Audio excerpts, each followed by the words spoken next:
Hi guys! Good morning, good afternoon, good evening. This is RJYC Vlog. So ito,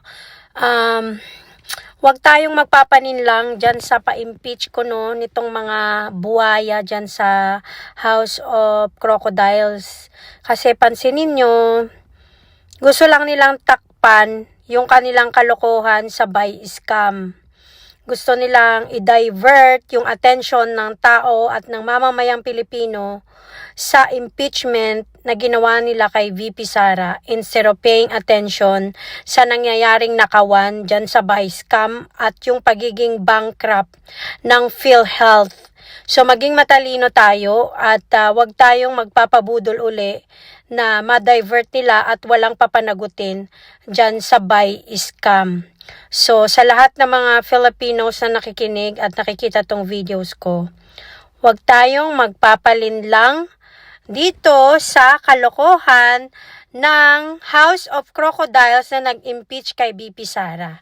At huwag kayong mag-alala dahil yung impeachment naman na ginawa nila at yung reason kung bakit siya in-impeach ay hindi naman yan magtatagumpay at mananalo. Dahil alam naman natin na yung mga binintang nila kay VP Sara ay walang katotohanan. So sa bandang huli, mananaig pa rin ang kabutihan at matatalo ang kasamaan.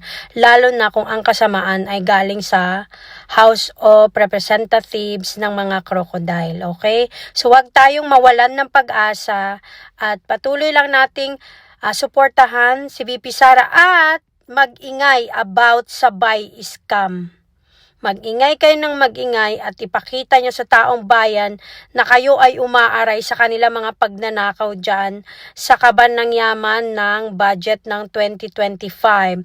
And again, there is bankruptcy in PhilHealth and there is gonna be a lot more na darating pang problema dahil sa bangag admin na to. So wag kayong magpapabudol. Again, this is RJYC Vlog. Thank you guys for the support. God bless everyone. Bye-bye.